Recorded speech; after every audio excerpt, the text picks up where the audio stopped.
Dear Lady Love TV. Magandang araw.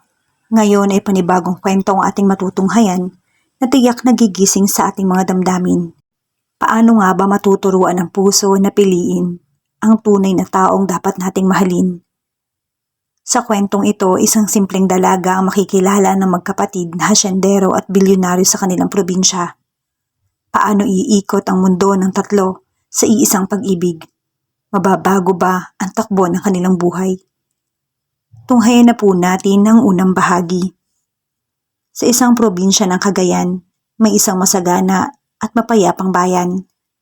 Tago ito at pinakadulo na kung saan makikita ang kalawakan ng karagatan, kung saan makikita ang kagandahan ng kabundukan. Dito ako lumaki at nakita ko ang unti-unting paglago ng asyenda. Ang asyenda ng mga merkado. Isa ako sa mga tumutulong sa paggawa ng organic na banig, bayong, mga upuan na gawa sa matitibay na kahoy, galing pa sa kabundukan ng aming bayan. Masasabi kong kontento ako sa buhay probinsya dito. Masagana sa pumumuhay at likas na yaman. Ang lolo at lola ko ang nagpalaki sa akin nang mamatay ang ama at ina ko sa pagkasunog noon sa kagubatan. Dahil nasa gitna ng gubat ang aming bahay, hindi yun nakaligtas sa walang awang apoy. 11 anyos ako nang maulila at kinupkop ng aking lolo at lola. Dinala ko dito sa patag mula sa bundok. Wala kasi silang kasama, lalo na't nag-iisang anak sila ni ama. Tumutulong ako sa pag-ani ng mga palay kay lolo. Tumutulong ako sa paggawa minsan ng bayong at banig kay lola. Nakatulong iyon sa aking pag-aaral dahil sa likom na pera galing doon. Maraming taga dito sa amin ang lumuluwas pa ng Maynila. Hindi ko alam kung bakit. Hindi ko alam kung bakit kailangan pa nilang lumuwas kung sagana naman ang bayang ito. Base sa mga naririnig ko sa aking mga kaklase, matatayag daw mga building sa Maynila. Maraming oportunidad na makapagtrabaho. Ang ibang kilala ko doon na sila nagkolehiyo. Minsan ako nagkaroon ng kuryosidad kung ano ba talaga ang Maynila. Ano ba ang sinasabi nilang building na maraming ilaw at maraming inumin? Napatingala ako sa matayog na araw. Napapikit ako sa sobrang silaw noon. Yumuko at pinunasan ng pawis sa aking noo. Sinikop ko ang mga nagawang bayong at tinungo ang kamalig nila lola at iba pa niyang kaidaran. Tapos na ako lola. Pinagmamalaki ko ulit ang gawa ko. Napatingin sila sa akin at ngumiti. Nako Alice, kay ganda naman ng batang ito. Bakit hindi mo pinapadala sa Maynila? Sabi ng isang kaibigan ni lola. Nilapag ko ang bayong at iba pa sa mesa at nakinig sa kanila. Hindi na bago ito sa akin. Palagi ako nakakarinig ng papuri. Oo nga naman Alicia. Tsaka malaki at dalaga na pala wala pa itong kasintahan. Nako, ang ganitong dalagay iniingatan. Tingnan mo naman, matangos ang ilong. Ang pilik mata ang hahaba. Ang mata niya parang manika. Ang katawan walang panama mga modelo sa toothpaste. Naalala ko tuloy ang kagandahan ko noon. Dagdag ng isa pa. Napapangiti na lang ako sa mga naririnig. Umiiling na tumatawa si lola. Nako, alam nyo, nag-iisa na lang itong apo ko sa amin kaya todo alaga ako dito. Kaya nga ako kayod ng kayod para makapasok siya sa kolehiyo. Mataas ang matrikula ngayon. Hindi pwedeng high school graduate lang kahit ito na lang yung natagumpay namin ng lolo niya. Napahinga ko ng malalim. Sana nga makapag-ipon kami para sa pasukan. Gusto kong ibalik ang lahat ng tulong nila lolo at lola sa akin. Ayoko silang biguin. Huwag kayong mag-alala lola. Magpa-part-time job ako para kahit papaano, may idagdag ako sa gastusin sa eskwela. Ang bait mo talaga. Ang bait-bait mo talagang bata. Karen, sana ganyan din yung anak ko pero matigas ang ulo nun. Kaya ayun, nabuntis.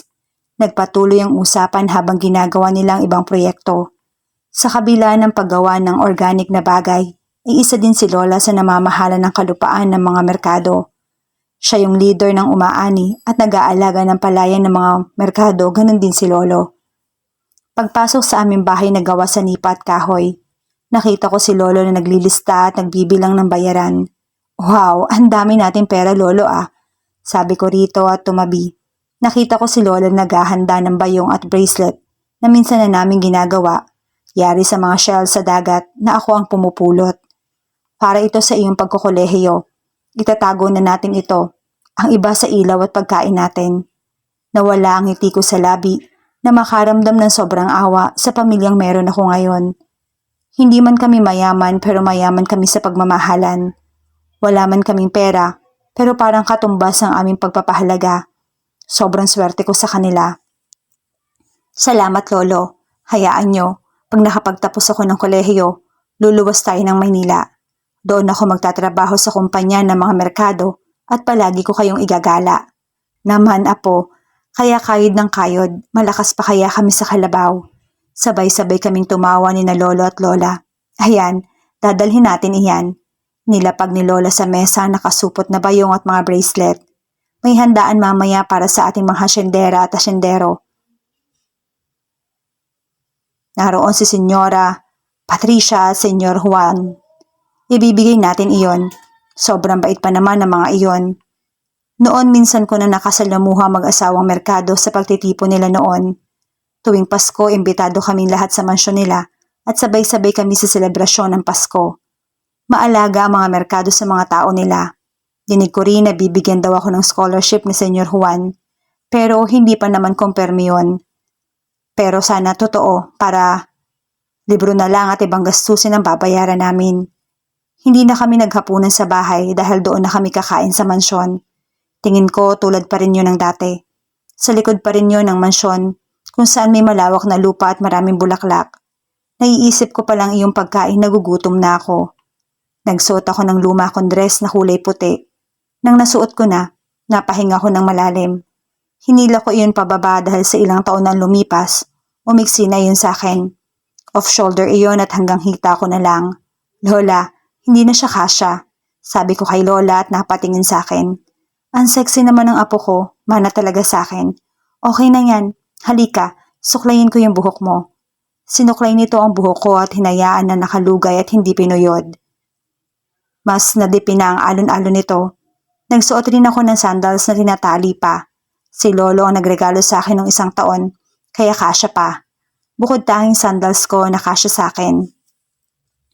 Tulad ng inaasahan, doon nga ulit ang salo-salo. Mahaba ang mesa na may mga taong nakaupo, na puro rin mga tauhan ng mga merkado, na mga kilala rin namin. Umiilaw ang mga dahon ng bulaklak dahil sa mga palamuti. Nag-iingay na ang mga tao at may kanya-kanya ng pinag-uusapan. Tulad din ng dati, may inuman na rin. Agad kaming nakihalo sa grupo ng mga kaidara ni Lola.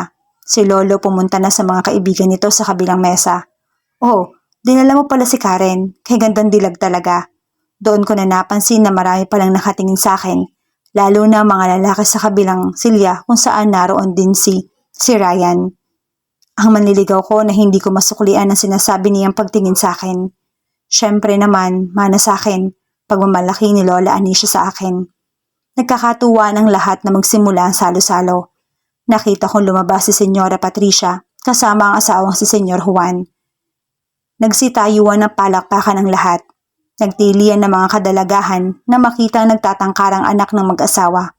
Sobrang seryoso ng 2 anak nila na mga binata na. May mga lumapit doon na isang pamilya at nakipaghalubilo. Nakatuon lang ang tingin ko sa magkapatid na minsanan ko lang talagang makita, lalo na't minsan lang sila dito umuwi. Diyan ka lang muna Karen ha, ibibigay ko lang to kay Senyora, sabay pakita ng bayong at bracelet na nasa supot. Opo Lola, inabala ko ang sarili ko sa pagkain na makaramdam ako ng pagkaihi. Magalang na lumisan ako sa mesa namin at tinungo ang banyo, banda sa likod ng mansyon. Minsan ko na kasi iyong napuntahan.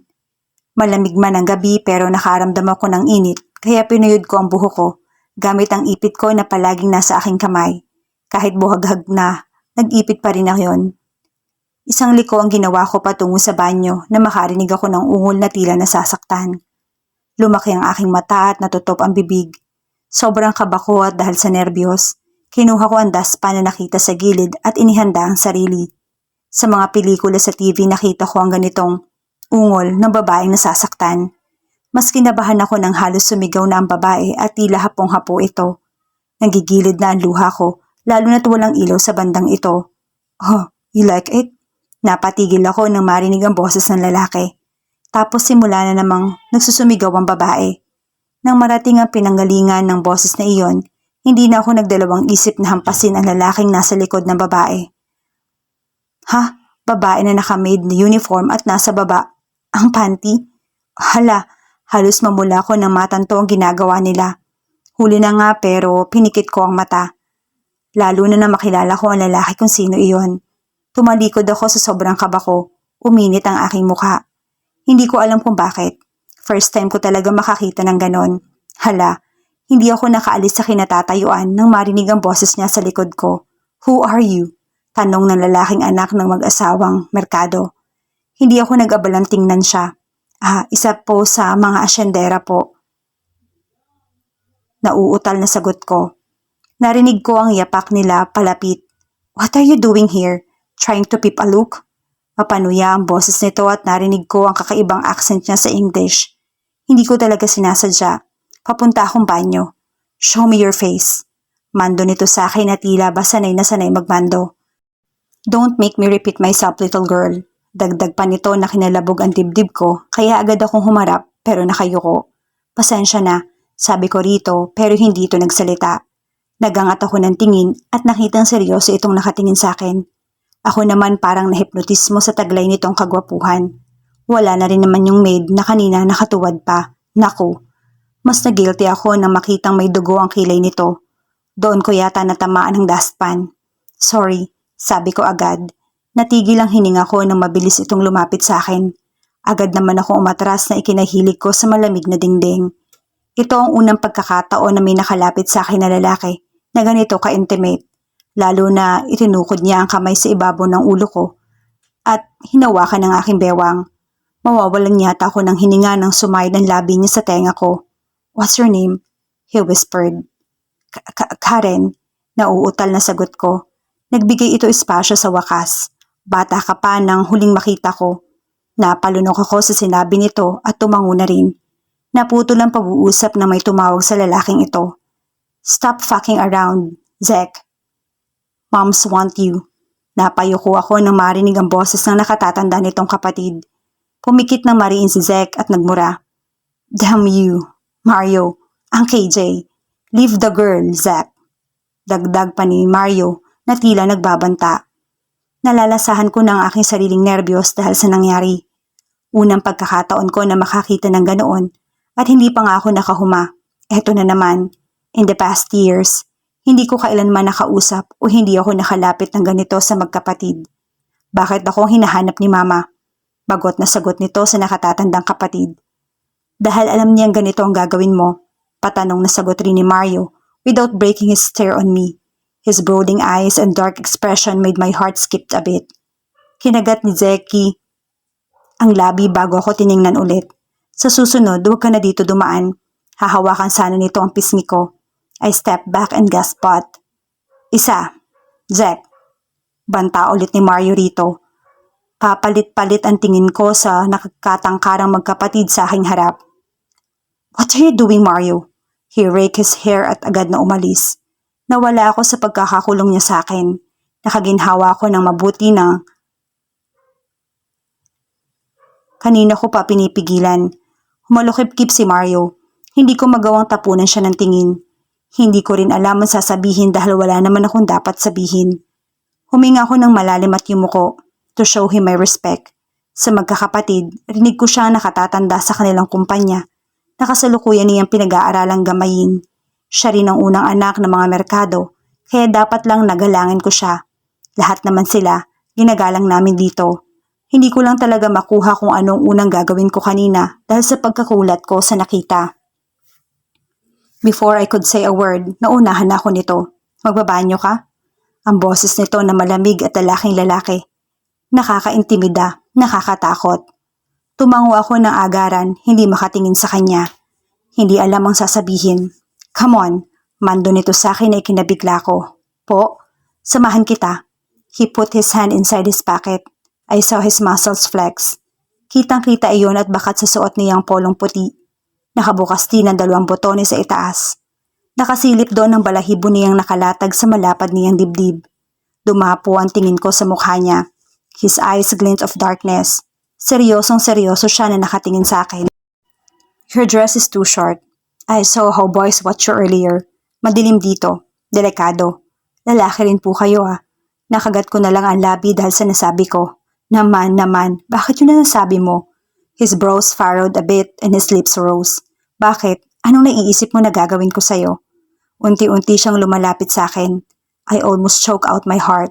Inatake ng pabango niya ang ilong ko. Naramdaman ko rin ang lamig ng dingding sa aking likod. Oh, wala po. Lumebel ang ulo ko sa dibdib niya. Ganun siya kataas. Nakikita ko ang malapad niyang dibdib at naaamoy ang pabango niya. Gusto ko siyang ibulsa at iuwi sa bahay. Hindi ka dapat nagsusuot ng ganyan kung ayaw mong matripan. Umiling ako. Wala na po kasing ibang damit. Bibili pa sa susunod. Tumango siya ng marahan. Ramdam ko ang titig niyang mariin sa akin. Kuya, wala ka sa sariling hawakan ng dibdib niya at itulak siya ng malayo. Nagpatiano dito ng konti pero hindi sapat. Aalis na ako kuya, sabi ko rito. Dahil matanda siya sa akin, kuya ang itatawag ko lalo na sabi ni Lola, kuya raw ang itawag ko sa mga natatanda sa akin o ate. I stiffened when his hand slipped down on my waist and he pinned me on place. Ikaw ba yung pumasok sa kwarto ko noon? My eyes widened. Naalala ko yung mga nangyari noon na hindi ko sadyang mapunta sa kwarto niya. Sa sobrang mangha ko sa mansyon, nilibot ko lahat. Tsaka bata pa ako noon. Ikaw, hindi ba? Ulit nito. Pumikit ako ng mariin. Kuya, hindi ko na kaya. Maiiyak na ako. Nahihiya ako lalo na nang umagos ang tubig mula sa gitna ng hita ko. What the heck? Mura nito na yumuko siya at makita ang tubig. Naihina ako. Nakaihi na ako sa aking panty dahil ayaw nila akong pakawalan. Nakakahiya. Natulak ko siya bigla, kasabay ang pagdaan ng mga sosyalerang mga babae. Isa mga doon ang anak ng mayor ng karatig lugar namin. Oh my God, naihi ka bata? Sapon nito ang dibdib at natatawa sa akin. Sinikap ko agad ang palda ko ng aking dress. Napayuko ako sa kahihiyan. Sobrang init ng mukha ko. Hindi rin ako makatingin kay Mario. Sobrang nakakahiya. Their laughters echoed on the corridor. Nagigilid na rin ang luha sa aking mga mata. Ano ba yan? Dito ka pa nagkalat. So embarrassing. Oh, Mario, pasensya ka na sa mga babaeng taga rito ha. Meron kasing walang manners. Tsaka meron ring walang pinag-aralan dahil pulubi. Ano ba to? Tauhan nyo? Yan? Oh God, ang dami nga nila sa labas. Kaya ayoko makipaghalubilo. Sa sobrang sakit ng salita nila, pinili ko na lang ang tumakbo. I ran so I can't hear their judgments. Tanggap ko na mahirap kami pero ang sakit pala pag ikaw na mismo ang nakarinig mula sa bibig ng iba. Sa aking pagtakbo ang siyang pagdulas ng aking sandal sa basa na sahig. Napatali ako kasabay ang pagpikit. Nag-aabang na bumagsak ang katawan sa sahig pero may humawak at humila sa akin. Mario, what the? Bitawan mo yan. Saway ng isa na tila matagal na itong kilala. Marami pa sila. Ang umungol at tumutol, nag-ingayan sila. Mario didn't mind if my dress is wet. Kinarga ako nito lalo na't nakaramdam ako ng kirot sa aking paa. Mario, shut the fuck up and leave. Malamig na tugon nito habang karga ako. Nagyuko ako ng ulo sa kahihiyan at binaon ng mukha sa dibdib nito. Hindi ko na nakita ang reaksyon ng mga babaeng mapanghusga. Kaya kong maglakad. My tears started to fall. I cried all the frustrations. Samot-sari ng emosyon ko sa mga nangyari. Hindi ko na talaga kaya ng oras na iyon. He didn't budge and listen. Instead, he held me tight. I can smell his expensive musk freely. Bawat dingding ay may nakikita akong antigong mga larawan. Hindi kompleto sa aking isipan na detalye dahil binabaon ko minsan ang mukha sa dibdib. Lalo na kapag may nakakakita sa amin. Naiisip ko na rin na baka hinahanap na ako ni Lola. Bumukas ang kulay itim na pinto. Expensive big jars, flat screen TV, large red carpet, and the dark cushion of the bed ang unang nakita ko. Pangalawa, mga nagkikristal na koleksyon yata ito sa mga laruan na sasakyan. Bawat style noon ay kakaiba at halatang mamahalin. May mga nakita akong nakakahon na diploma at nakakahon na mga achievements nito. Ang dami. Sit, sabi nito sa akin at tinuro ang kama. Nagdadalawang isip ako pero nakitang mababasa ang sahig. Tumakbo ako papunta sa gilid ng dingding at dumikit doon. What are you doing? Sabi nito sa akin. Napakurap-kurap ako. Nababasa yung sahig, baka mabasa rin ang kama. He closed his eyes and massaged his temple. Nilapitan niya ang intercom at may sinabi doon. Namangha ako dahil high-tech talaga ang mansyon nila. Ben, kumuha ka ng dress sa kwarto ni Mama. Pakidala na rin ng pagkain kahit ano. Make it faster. Sabi nito dito, sinulyapan niya ako bago bumukas ng cabinet niya at humila ng t-shirt doon. Halos lumuwa rin ang mata ko nang hinubad niya iyon na walang paalam sa akin. Nasilayan ko ang perpekto niyang katawan. Sa mga model ng brief ko lang nakikita ang ganyang mga katawan. Model ng brief talaga ha. Ilang sandali pa ay kumatok sa pinto. Binuksan niya iyon ng konti at kinuhang inabot kong sino man ang nasa labas. May nilapag siyang pagkain sa kama at lumapit siya sa akin. Napalunok ako. Get change. Inabot nito sa akin ang kulay abong dress na mamahalin. Kung hindi ako basa, hindi ko ito tatanggapin. Hindi rin pwedeng damit niya ang hiramin ko. Baka ma-hospital si Lolo at Lola. I tried to step pero napangiwi ako sa sakit ng aking paa. Tila nakita rin niya iyon. Huminga ito ng malalim at lumapit sa akin. Take off your clothes. Po? Napalakas ng konti ang aking boses. His forehead creased and he heavily grinned. Don't worry, hindi ako pumapatol sa bata. Nakaramdam ako ng inis sa sinabi niya. Ibig niyang sabihin hindi ako maganda at walang kurba ang katawan ko para masabi niyang bata ako. Walang sabi-sabi kong hinubad yung dress ko sa harap niya. Hindi ko siya tinapunan ng tingin. Ewan ko kung bakit big deal sa akin na hindi man lamang niya nakikita ako bilang babae at dalaga.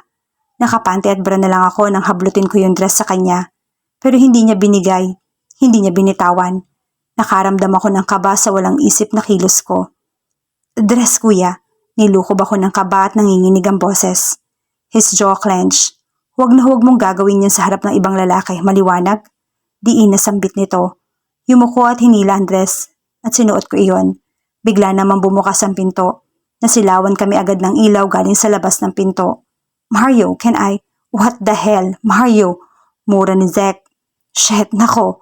Sinubsob ako ni Mario sa dibdib niya at hinila ang dress ko pababa. Narinig ko ang mura ng isa. Leave us, Zek. Ano ginagawa mo? Narinig ko ng seryoso sa boses nito. Tiningnan ko si Mario na yakap ako para hindi makita ng kapatid, pero nakita pa rin nito ang mukha ko kanina. Mario's lips glint with smirk. Ano sa tingin mo? Zeg's eyes darkened more. Napayuko ako at tinulak si Mario. Wala na akong gagawin. Nakabihis na ako. Salamat, sabi ko rito at umalis na. Tinakbo ko ang pinto nang pigilan ako ni Zeg sa braso. He looked at me intently. Ano nangyari? Diin na tanong nito. Umiling ako dito. Dahil wala naman, tila nagalit yata ito at hinila ako. Sabihin mo. Hindi pa makompleto yung sasabihin ko nang itulak ni Mario si Zeg sa balikat. Hands off. Pantarin nito. Nagpapalit-palit ang tingin ko sa kanila. Zeg threw a dagger look to Mario. Hindi porket nagdadalaga na. Shut up. Pigil ni Mario dito at sinenyas ang paglabas ng pinto. Tumango ako at walang lingong umalis habang sapo ang dibdib. Ito na nga ba ang simula ng malaking problema sa pagitan nilang tatlo? Paano nga ba nila paninindigan kung iisang babae lang ang kanilang magugustuhan? Yan ang ating haabangan bukas sa pagpapatuloy ng ating kwento sa ganito ring oras. Shout out sa lahat nating masugid na taga-subaybay.